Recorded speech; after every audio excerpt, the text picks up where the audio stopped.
मैहर के प्रसिद्ध स्वामी नीलकंठ आश्रम में प्रतिमा विवाद अब नया मोड़ ले चुका है। पुजारी की शिकायत पर 3 लोगों के खिलाफ मामला दर्ज होने के बाद अब आश्रम ट्रस्ट के 3 सदस्यों ने प्रेस कॉन्फ्रेंस कर एफआईआर को साजिश बताया है। ट्रस्ट सदस्यों ने आश्रम में अनियमितताओं के आरोप लगाते हुए निष्पक्ष जांच, सीसीटीवी फुटेज की जांच और पूरे मामले में हाई कोर्ट जाने की बात कही है। फिलहाल पुलिस और प्रशासन पूरे मामले की जांच में जुटे हैं। देखिए यह रिपोर्ट। मैहर स्थित स्वामी नीलकंठ आश्रम में प्रतिमा विवाद लगातार गहराता जा रहा है। पहले आश्रम के पुजारी ने प्रतिमा खंडित करने के आरोप में 3 लोगों के खिलाफ नामजद शिकायत दर्ज कराई थी। अब ट्रस्ट के 3 सदस्यों ने प्रेस कॉन्फ्रेंस कर पूरे घटनाक्रम पर सवाल उठाए हैं। ट्रस्ट सदस्यों का कहना है कि उनके खिलाफ दर्ज एफआईआर पूरी तरह से साजिश का हिस्सा है। उनका आरोप है कि आश्रम से जुड़े कई मामलों में अनियमितताएं हुई है और पूरे प्रकरण की निष्पक्ष जांच कराई जानी चाहिए। उन्होंने दावा किया कि यदि आश्रम परिसर के सीसीटीवी फुटेज की निष्पक्ष जांच की जाए तो कई अहम तथ्य सामने आ सकते हैं। इस कॉन्फ्रेंस के दौरान ट्रस्ट सदस्यों ने कहा कि स्वामी नीलकंठ की तपोस्थली और आश्रम की गरिमा को नुकसान पहुंचाने का प्रयास किया जा रहा है। उन्होंने स्पष्ट किया कि न्याय के लिए आवश्यकता पड़ने पर वे हाईकोर्ट का दरवाजा भी खटखटाएंगे। दूसरी ओर आश्रम के पुजारी पहले ही प्रतिमा खंडित करने के मामले में दोषियों के खिलाफ सख्त कार्रवाई की मांग कर चुके हैं। ऐसे में दोनों पक्ष एक दूसरे पर गंभीर आरोप लगा रहे हैं। फिलहाल पुलिस और प्रशासन पूरे मामले की जांच कर रहे हैं और जांच के बाद ही विवाद की वास्तविक स्थिति स्पष्ट हो सकेगी। इस मामले में लगाए गए आरोप संबंधित पक्षों के दावे हैं। इनकी पुष्टि जांच पूरी होने के बाद ही हो सकेगी। सबसे पहले मैं मैहर की पवित्र नगरी माई शारदा के चरणों में प्रणाम करता हूं और देश विदेशों में प्रचलित स्वामी नीलकंठ महाराज की समाधि को प्रणाम करता हूं। अपने गुरु महाराज स्वामी ब्रह्मलीन स्वामी बम महादेव दास जी, जिन्होंने अपने गुरु महाराज की प्रतिष्ठा को स्थापित करने के लिए खून पसीने से दिन रात मेहनत करके जो संपत्तियां बनाई, उस व्यवस्थित करने के लिए उन्होंने 2016 में स्वामी नीलकंठ नारायण दास लोक न्यास का गठन किया। ट्रस्ट पंजीयन अधिकारी मैहर एवं जिसको अनुविभागीय अधिकारी मैहर भी बोलते हैं, उनको धारा 4(2) के तहत लोक न्यास अधिनियम 1951 की धारा 4(2) के तहत पंजीयन कराया गया और उक्त न्यास लगातार तब से अनवरत रूप से आज भी प्रचलनशील है। मैं लोक न्यास का सचिव हूं और आप सभी लोगों के समक्ष बात रखना चाहता हूं कि कल की जो घटना तमाम खबरों में आ रही है, इसकी वास्तविकता बताना आवश्यक है। क्योंकि जब गुरु महाराज का शरीर शांत हुआ, बॉम्बे में इलाज के लिए गए थे, उसके पहले उन्होंने ट्रस्टियों को बुलाया और बुलाकर ये बात रखी कि भाई मैं लौटता हूँ कि नहीं लौटता हूँ, 80 वर्ष का हो गया हूँ, मेरे जीवन का कोई भरोसा नहीं। हमारे विद्वान अभिभाषक मैहर के राजेश श्रीवास्तव जी और हमारे गुरु भाई धर्मेश घई, इनको बुलाकर गुरु महाराज ने अपनी मनसा प्रकट की कि आप लोग डॉक्यूमेंट तैयार करिए। और इस संदर्भ में न्यास की बैठक हुई थी और कार्यवाही में उन्होंने अपने बैंक खातों, सारे शिक्षण संस्थाएं, स्वामी नीलकंठ शिक्षा समिति, स्वामी नारायण दास शिक्षा समिति और अपनी चल और अचल संपत्तियां पूरी लोक न्यास में समाहित करने की बात उन्होंने लिखित रूप से प्रस्ताव में की, जिसको सर्वसम्मत से प्रस्ताव पारित हुआ। दिनांक 8/12/2024 को नोटरी महोदय को बुलाया गया ओइला आश्रम में। उन्होंने उक्त डॉक्यूमेंट को सर्टिफाइड किया है और दिनांक 9/12/2024 को माननीय उप पंजीयक एवं अनुविभागीय अधिकारी तत्काल में विकास सिंह थे, उनके समक्ष ये पेश किया गया अमेंडमेंट में उन्होंने सारी संपत्तियों को, चल अचल और अपने खातों को लोक न्यास में समाहित करने की उद्घोषणा की। साथ में एक और विशेष बिंदु उन्होंने लिखा अपनी उद्घोषणा में कि मैंने अपने जीवन काल में कोई उत्तराधिकारी नियुक्त नहीं किया है, ना कोई मेरा सन्यासी साधु है, ना कोई ऐसा व्यक्ति अगर मेरे मृत्यु के बाद कोई दावा करता है तो झूठा समझा जाए। इसका डिक्लेरेशन उन्होंने अपने ट्रस्ट अमेंडमेंट में किया है, जिसको ट्रस्ट पंजीयन ने अपने आर्डर में उल्लेखित किया है, जिसको राजपत्र में प्रकाशित किया गया। दावा आपत्ति लाई गई। जब दावा आपत्ति नहीं आई तो माननीय उप पंजीयक मैहर के द्वारा उक्त ट्रस्ट अमेंडमेंट पर पारित आदेश किया गया, जिसमें मैं सचिव हूँ, ये कोषाध्यक्ष हैं ज्ञानेंद्र सिंह जी, राजा राम तिवारी जी सदस्य हैं, और उसमें सदस्य हैं 10 लोग, चूँकि गुरु महाराज शांत हो चुके हैं, और एक सदस्य गणेश प्रसाद चतुर्वेदी जी जो इंदौर में रहते हैं, उनका शरीर भी शांत हो चुका है। वर्तमान में जो है 9 सदस्य थे। हम लोगों ने अपनी कानूनी प्रक्रिया के अंतर्गत उसका निर्वाचन भी कर लिया है।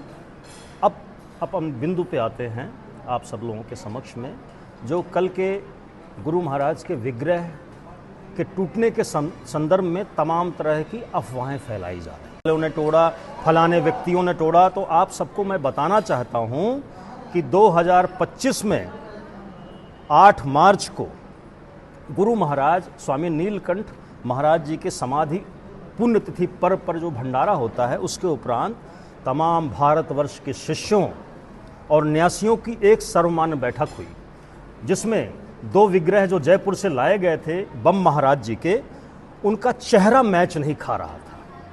तो चूंकि चेहरा अगर महात्मा का मैच नहीं खाएगा तो लोगों की श्रद्धा नहीं प्रकट होती, झुकने की, उनके प्रति आस्था नहीं प्रकट होती। तो सब लोगों ने ये बात रखी कि भाई ये जो है विग्रह को अलग रख दिया जाए, गैराज में रख दिया जाए, और नवीन विग्रह के लिए जो है हम जयपुर जाके एक टीम जाएगी न्यासियों की और बनवा के लाएगी। उसके बाद महोदय जी, सबसे विचारणीय प्रश्न है, मैं अपने मैहर वासियों और स्वामी नीलकंठ महाराज से जुड़े हुए शिष्यों से निवेदन करता हूँ कि पुजारी सुंदरदास जी को ऐसी क्या जरूरत पड़ गई कि उन्होंने मूर्ति प्राण प्रतिष्ठा के सुदिन होते हैं, उसकी व्यवस्था है, जल भराव होता है, अन्न भराव होता है, वस्त्र भराव होता है, प्रक्रिया होती है, इतने बड़े सिद्ध महात्मा की विग्रह आप स्थापित कर रहे हो चोरी चोरी, जिसके शिष्य पूरे भारतवर्ष में हैं, प्रयागराज में है, मिर्जापुर में है, नई दिल्ली में है, बंबई में है, मैहर, सतना, सीधी, शहडोल, मध्य प्रदेश सहित सारे प्रदेशों में है। उन शिष्यों को जानकारी क्यों नहीं दी गई?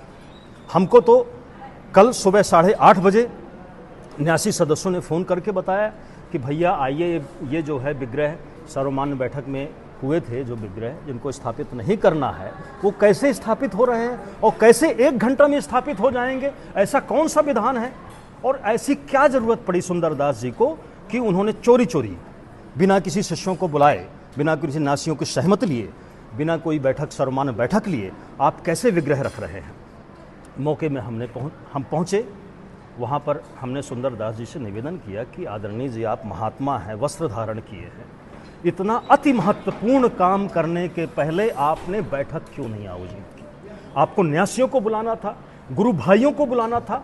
ऐसी क्या जल्दी है कि 1 ही घंटे में आप विग्रह ला के रख दोगे? गुरु महाराज को आप अपमान कर रहे हो, इसीलिए यहाँ पर पुजारी नियुक्त हुए हो आप। तो सुंदरदास जी भड़क उठे और बोले, सुनो, मैं तुमको जेल में बंद करा दूंगा, ऐसा करा दूंगा, तुम नहीं जानते मैं किन लोगों से जुड़ा हुआ हूँ।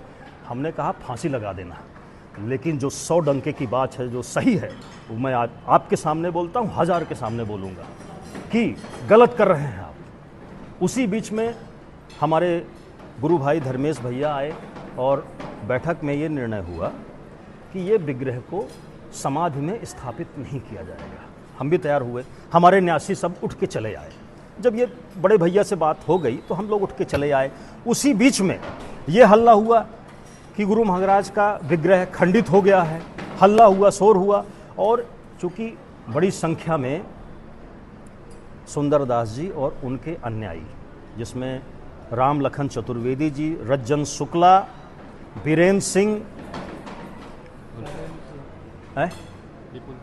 विपुल चतुर्वेदी और आर्यन पांडे जो यहाँ पर बीएमओ हैं, और उनसे जुड़े करीब 50-60 आदमी हमारे ऊपर आक्रामक हो गए, और पुलिस फोर्स रही, उनके सामने भी हमारे साथ अभद्रता करने लगे। अब बोले कि तुम्हारे ऊपर ऐसा मामला बनाएंगे कि जीवन में छूटोगे नहीं। तो हमने कहा, भाई पहले बात तो सुन लोगे कि विग्रह किसने खंडित किया, उसके ऊपर कार्रवाई होना चाहिए। हम कह तो रहे हैं लेकिन उसकी विवेचना तो कर दो भाई। किसने खंडित किया? आपने चोरी छिपे विग्रह को स्थापित करना चाहा गुरु महाराज के, जो अनन्य जीवन, जिन्होंने संघर्ष किया, आधी रोटी खा के संपत्तियां बनाई, उनका विग्रह, ऐसी क्या आवश्यकता पड़ गई कि चोरी छिपे आप 2 घंटे में विग्रह स्थापित कर दोगे, प्राण प्रतिष्ठा कर दोगे? हमको ऐसा विधान तो बताइए कि जब सर्वमान्य बैठक में ये हो चुका रहा तो आप विग्रह क्यों लाना चाहते थे? जहां तक खंडित की बात है, मैं खुलेआम कहना चाहता हूं मैहर वासियों से और गुरु महाराज से जुड़े हुए शिष्यों से कि एक बहुत बड़ी साजिश का हिस्सा है विग्रह उनका खंडित करना। उसमें ये सुंदरदास जी, राम लखन चतुर्वेदी जी, रज्जन शुक्ला जी, बीरेंद्र सिंह जी और शैलेंद्र सिंह जी और वो जो विपुल चतुर्वेदी जी और उससे जुड़े हुए वहाँ पर बाल मुकुंद पटेल जी सहित कई शिष्य मौजूद थे। और मुझे बड़ा दुख है कि मेरे गुरु महाराज के विग्रह को खंडित किया गया। आत्मा उद्वेलित है, लेकिन अफसोस है कि प्रशासन और राजनीतिक हथकंडों के चलते हम न्यासियों के ऊपर, निर्दोष न्यासियों के ऊपर FIR दर्ज कराने का पूरा दबाव बनाया जा रहा है। आप सबको बताना चाहेंगे कि माननीय ट्रस्ट पंजीयक अधिकारी मैहर के समक्ष में इन्होंने विधि विरुद्ध रूप से फर्जी न्यासी सदस्यों को बुलाकर एक बैठक की। सुंदरदास जो पुजारी नियुक्त हुए थे उनकी बात कर रहे हैं। हम आप सबको बताना चाहेंगे कि लोक न्यास पंजीयक जब हो जाता है उसमें पुजारी नियुक्त होता है। जैसे शारदा मंदिर का हो गया, प्रधान पुजारी एक व्यक्ति नियुक्त होता है। जितने भी ट्रस्ट आप देख लीजिएगा रिकॉर्ड, उसमें महंत की नियुक्ति नहीं होती। लेकिन पुजारी जी के तौर पे जैसे नियुक्त हुई तो इन्होंने संपत्तियां देखी तो एब नॉर्मल हो गए कि अरे बाप रे, नीलकंठ बाबा और बम महाराज जी की संपत्तियां इलाहाबाद, सराय अखिल, सिहोरा, सद्धारा, जबलपुर, मैहर, रामपुर, पाठा, रोहनिया सहित सैकड़ों एकड़ जमीन है, अरबों की संपत्ति है। तो उन्होंने कुछ राजनीतिक लोगों के साथ मिलकर साजिश, हड़पने की साजिश की। प्रॉपर्टी हड़पने का सारा मामला है। ये जो विवाद है ये केवल प्रॉपर्टी से जुड़ा है। मैं सभी से निवेदन करूंगा, अपने गुरु भाइयों से, कि आगे आएं और अपने गुरु महाराज की खून पसीने की बनाई संपत्ति को बचाएं। जो यहाँ पर भ्रांतियाँ फैलाई जा रही हैं, राजस्व कर्मचारियों, थाना प्रभारियों, थाने से जुड़े लोगों पे दबाव बनाया जा रहा है राजनीतिक लोगों के द्वारा कि इनके ऊपर ऐसे ऐसे मामले बनाए जाएं। आप सबको मैं एक चीज़ बताना चाहूँगा कि